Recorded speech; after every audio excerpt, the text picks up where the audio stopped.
Hello and good evening. Today what day is today? Today's 21st of January 2024. And today I'm just went to some dealers, came back and brought some of the materials I needed. Mainly today I bought about 20 ringgit for this item. Original price is 38, but he charged me original price is 38 ringgit, but he gave me 20 ringgit since I'm a regular so-called customer or clientele, that I mostly go to him to buy any of the instruments or material for albums collection, for card sleeves or some currency sleeves. Today I just got this one, and also specifically I'm not able to find sleeves for the large banknote for United States. Some of those standard ones, they don't have it in the market. The largest one I could find normally is this one. I mostly bought from this brand, Chinese brand, because basically it's cheaper to buy this one. Actually, this one is about 3 ringgit for 50 pieces. So can't find the size specifically for a United States currency, but for especially the big one. But I managed to get it. My so-called my dealer, it's a grace from him. I'm able to get this one. He's recommended to use this one. This is actually a long time extended one. Normally we use this one for 2 rather than 3, because when you have 2, it fits perfectly for a PNG or any graded currency slot in as 2 per page. So for 3, it's actually suitable for a big the so-called the big size, the large size currency for United States. Since I started collecting this year, actually December, I already started exploring and collecting some US currency as my personal target of objective for this 2024. Luckily, the usual dealer, he actually found some sleeves that actually fit perfectly, but he only have loose sleeves, nothing in a packet, so it's a loose sleeve. So he just gave me free probably around 20 pieces of this plastic sleeves. But anyway, I don't need so much, because the large size currency for American currency is actually quite expensive at the moment, so I won't be buying anytime soon any larger ones. Of course, I will love to collect this silver certificate, the $2 and the $5 ones. For this, I do want to have that. It will be a nice collection, and eventually, as my time goes by, I would have bought this larger denomination, and probably if I have extra cash, I would buy a better condition and sell this one to recuperate some of the losses I have. So yeah, it was very lucky that today some of my large bank notes that I have are able to be salvaged in a sleeves. For like the regular one like this one, probably the standard one is okay, so nothing much big issue there.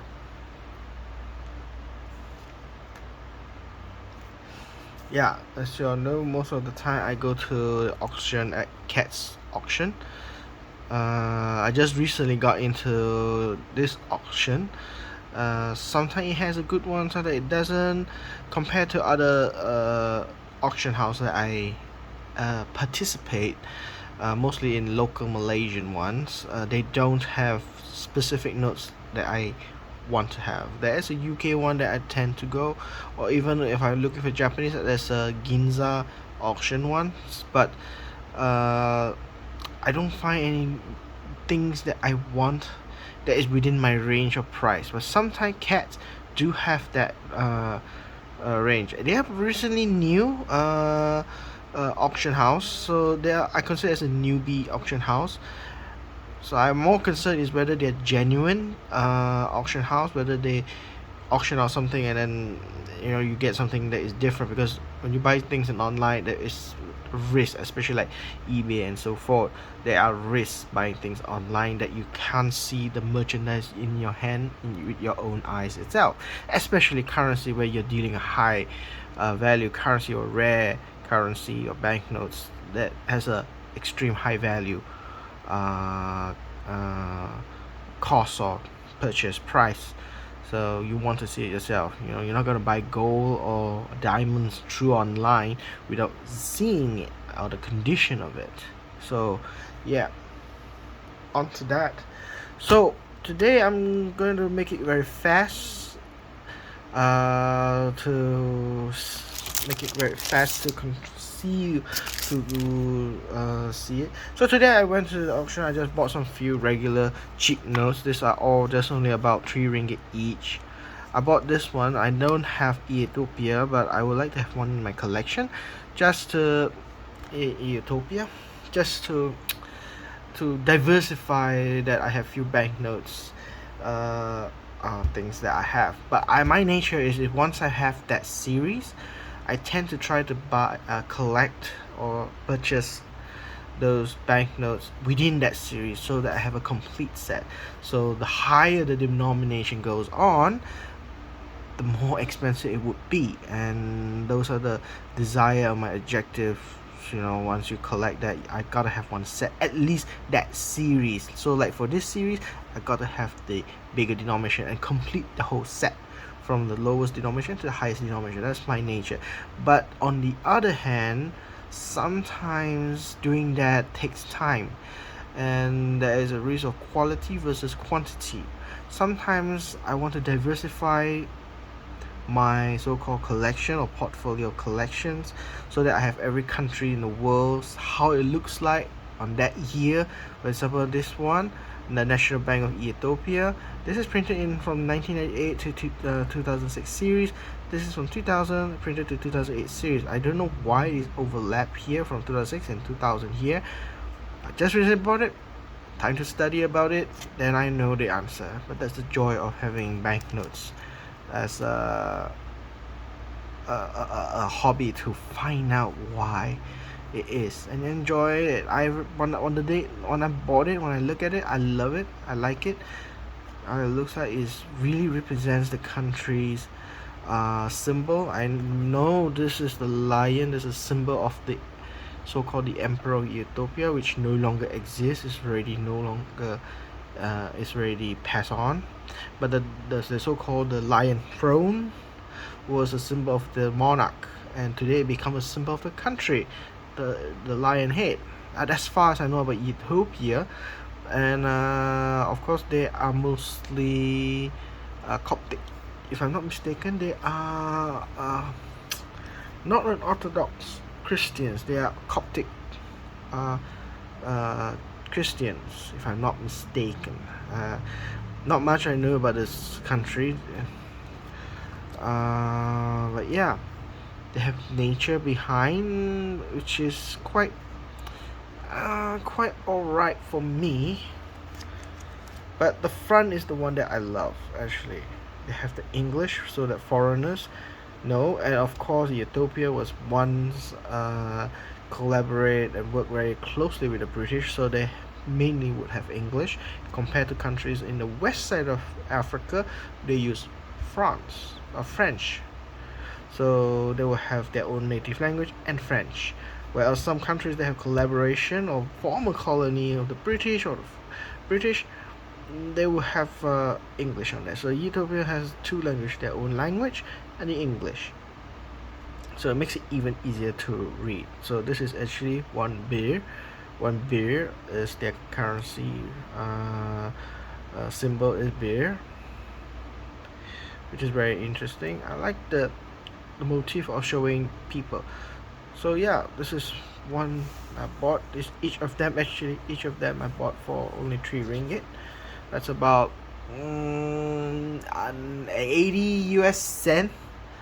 It's about 80 70 to 80 US cent. That's not so expensive because these are quite common, so just buy it for the sake of keeping. Euro, I don't have much Euro currency, so when I saw this I just pick it up. Normally when I find European currency, the old one, the pre-Euro currencies, pre-Euro currencies, a lot of it are actually not available. It's not even in the Junk Pao or in the Good Pao album, because a lot of it is there are no dealers and there's not many people in my area interested in collecting pre-European currencies that much. Actually, there are exist, of course there is people collecting it, but not as much. Most of them are collecting Malaysian, Chinese currency on Southeast Asia. So and maybe you can say Middle East, but of course being in Southeast Asia, a lot of it is close, the currency is easy to get and they are cheaper, especially the older ones. So pretty much we can get Singaporean, Malaysian, Thai, Myanmar's, Cambodia Rial, Vietnam Dong, Philippine pesos, Indonesian rupiahs. It's quite easy to get it, and there's a lot of people will be transacting this current products through the collector's hand. So once I found something like this, I snap it because definitely will not find. If I'm not mistaken, this is Sweden. This one is Sweden. Sveriges Riksbank Teokrono. Either this is Denmark or Swedish, but I believe it's Swedish. Sorry, Sweden. This is from country Sweden, if I'm not mistaken, but I will find out. I just got this today, so didn't have time to find out, but know that obviously is Euro currency, obviously, so just snatch it and find out later. But the price is 3 ringgit, that's probably around 70 to 80 cent US dollar. So it's a very cheap commodity to enjoy collecting. Sometimes I encourage the younger generation to collect, starting something like this. Although don't bother about conditions. Just if you don't have the design, you won't find anywhere else. Just get the cheap one, keep the low denomination. Or if you really on the budget, not interested in buying like complete the whole set of series, you just want each country how it looks like. There are some collectors like that. They just collect the low denomination like this, just the lowest denomination banknote, and slot it in. The objective of it, some of them are collect the entire countries, the entire world's countries banknote, from A to Z, from Australia to Zimbabwe. Or after completing that, maybe they go to former countries like by far countries that no longer exist, the USSR or Soviet Union, banknotes from no long countries that no longer exist. They can go further after completing one set. So it depends on each individual's collection's objective.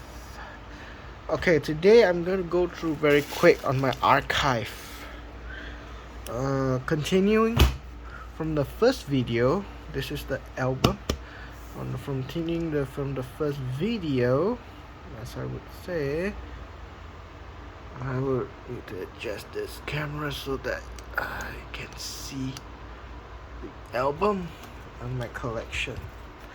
So we already done China catalog in my archive for cataloging. So I'm gonna skip back all the Chinese ones.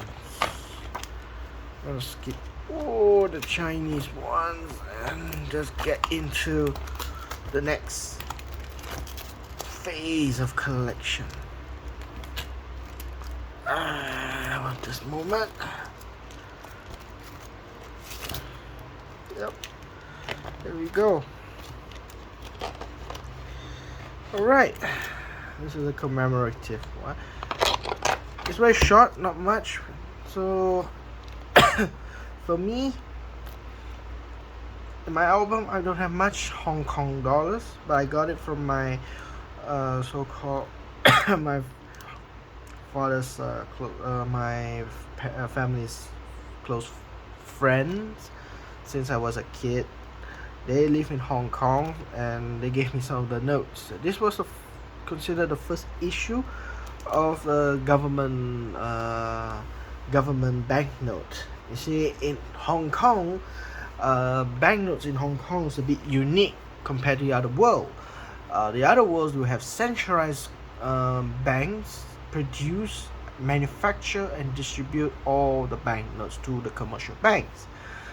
Now, in order to print banknotes, you need government's license, and normally they will only provide one license, and that license is that is a bank that is a national bank or controlled by the government, like such as the monetary authority in Singapore. In Malaysia is the National Bank of Malaysia. And like United Kingdom, the Bank of England, and Japan, the Bank of Japan. And America is the Federal Reserve Bank. Sorry, I have a dry cough recently. I have dry cough recently. So these are the Hong Kong government of Hong Kong, Special Administration Region ZAR, and printed by Hong Kong. And Hong Kong government will only print $10. Till today, they still only print $10. But what about the denomination?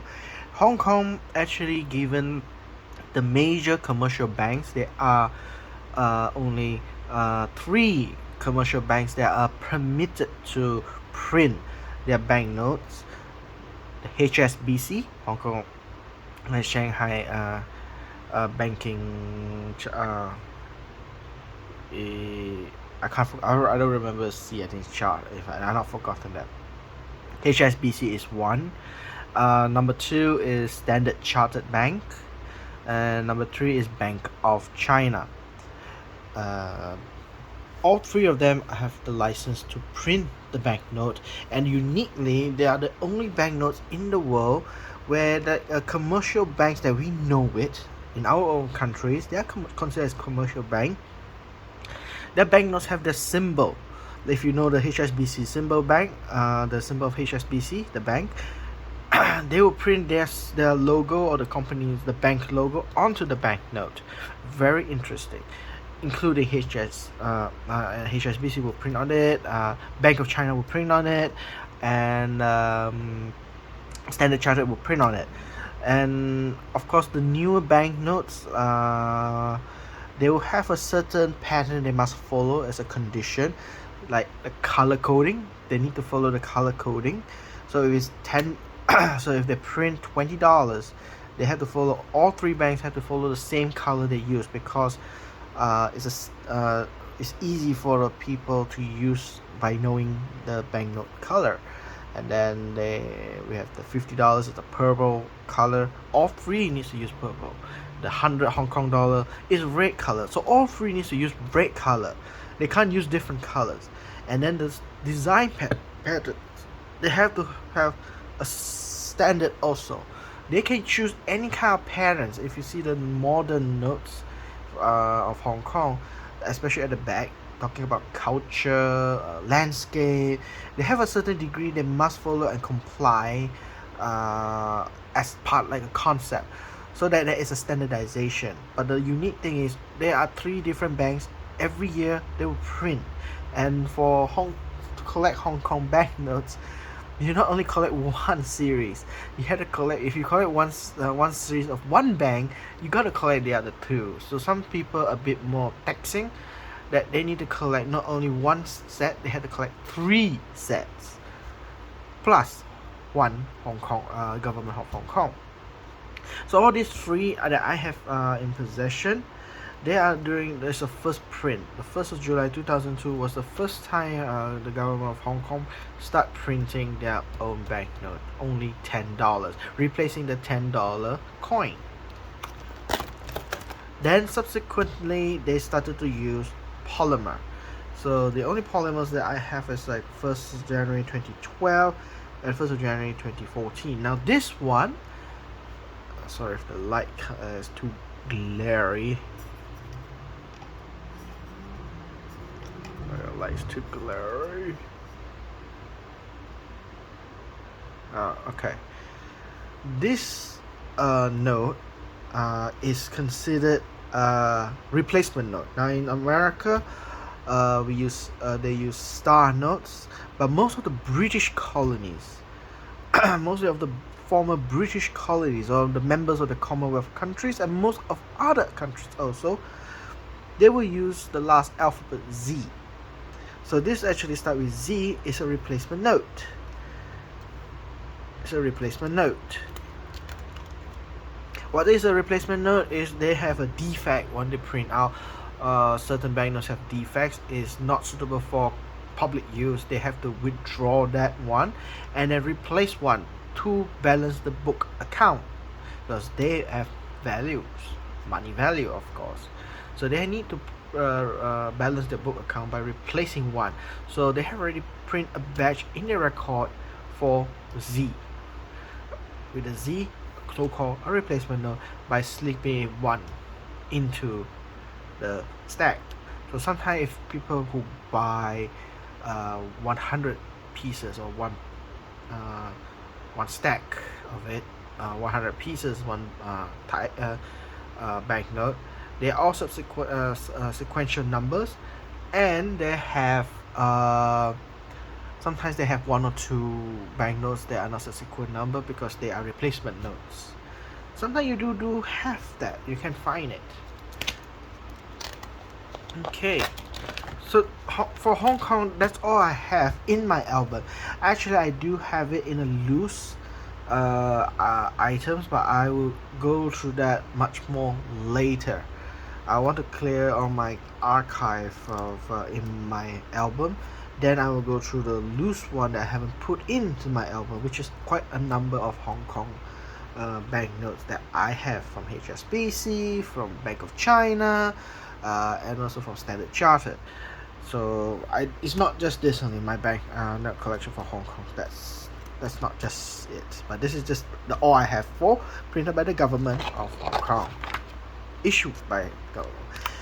The next one that I have not much, and this one really I do not have much, is Taiwan. Now Taiwan, I'm not so interested, but this one I just got it out of someone.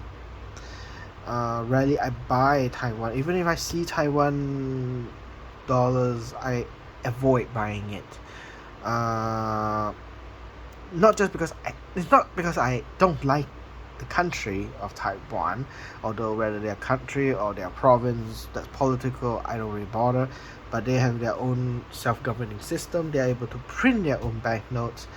It's not to prejudice them or what. It's just when you have a lot of things to do in China's collection, which I have committed as on my own collection to collect mainland China banknotes. It's very taxing to focus on Taiwan. They too have their own banknotes a lot after 1949 to current. The current banknotes maybe it's very easy to get. I can just go to the foreign exchange there and buy the banknotes, and voila, I have done it. It's easy. But those older ones, banknotes, I don't have much. And to be honest, there are not many people selling it or even trading it on Taiwan's banknotes. You will see some would have, but in a poor condition also. So this is the ones that I had, uh, that the dealers have, that I'm able to, you know, exchange with them. So in a better condition, they have a lot of them have bad condition. So it turns me down to get those kind of banknotes. So yeah. So this is again, this is Taiwan, Central Bank of China. Actually, this is not Taiwan. This is actually in China. I don't know why I put it here. This one is supposed to be at the front, with China, because this is exactly 1949, the year where they retreated to Taiwan. So I just put it here. My old days is probably I want to show transition from this to this. But yeah, not much on Taiwan. Banknotes, and then they had the one is polymer. I did have the polymer, but it's in my other catalogs. That's commemorative banknote, and Taiwan don't have much commemorative banknotes in their circulation, other than the $50 50 Taiwan dollars. So a lot of it, majority of them, of the banknote, they show the national. I think this is the national bill. It's not. This is the Parliament building. This one, I believe, is the National Museum, China's arts. If I'm not mistaken, I'm just guessing because I'm just guessing only because I haven't actually bothered to study about Taiwan at all. So I don't have much. Literally, I don't know much. And yeah, this is much older one. This is 1954. This one should be the front there in the chronology. And this one is Bank of Taiwan. This is the bank itself, the Bank of Taiwan. So this was 10 yuan.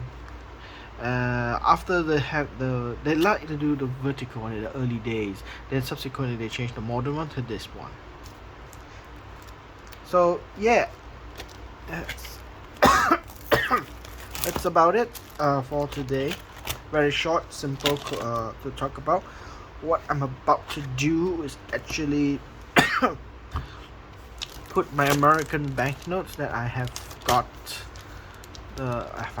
into the sleeve, and then some of my other ones that I had presented in the last few on the 18th or 19th of January, on the banknotes that I got it from auction. I want to catalog them, put a protection sleeve so that there's no longer damage, and then shut off. So yeah, short record. I'll just tell myself, if those of you who are not me is watching this, do share and do maybe not subscribe. I'm just brand new here, just using it for personal, but I would like to share all my collection to the world, what I have, and probably share your knowledge with me. Probably I make mistake, maybe a lot of mistake, because for me, banknotes I'm collecting because of its aesthetic. Then from aesthetic, I try to understand why the aesthetic was created that way. Why is it certainly that way? Why is it using that color? Why is it designed that way? Why do they choose that to the portrait or the animal or geometrical shapes in that design? That it becomes interesting to find out in history. That is how I enjoyed my personal hobby, to collect banknotes. I don't collect much of coins, as for record, so I don't talk about coins much, but I do buy if that coin worth the high rarities or what. I might buy if I have the extra funds, and of course to make sure it's affordable price. If not, not touching it. Like gold coins and rare coins, ultra uber rare coins, no. I tend to avoid it. If I do buy it, it will be the modern ones, and then I tend to actually resell it, just for the sake of a quick profit, to coin collectors. So yeah, that's it from me tonight, for today. For those of you who will watch, if you manage to find this video and watch this, do continue, follow me if you want. If those of you who wants to comment, please put in comment. I'll be opening up comments so that I can read any mistakes that I have done. Share your knowledge, what is the correct and the reasons. I would love to read that so that I actually can learn something and to understand it better. And those of you who wish to continue to, if any of you out there wants to continue watching for the sake of watching, like I mostly watch also myself in YouTube on other people's collections and opinions. It makes me enjoy it, and it gains a lot of knowledge from them, what they have learned, and sometimes I disagree, based on my own findings. And I'm not expecting anybody to think that I'm making a high-end video or whatever. I don't make that much. I just started just a video record all my collection so that I don't forget what I've done on that specific date, month, and year. Just because I'm a forgetful person. Actually, a lot of my collection albums I've forgotten where they are. So I'm making this my note on myself. And where do I store all these videos? In YouTube. That's the easiest way for me. And also to share. It's killing two birds with one stone. So yeah. Thank you for everything, and I'll see you next time. Thank you. Goodbye.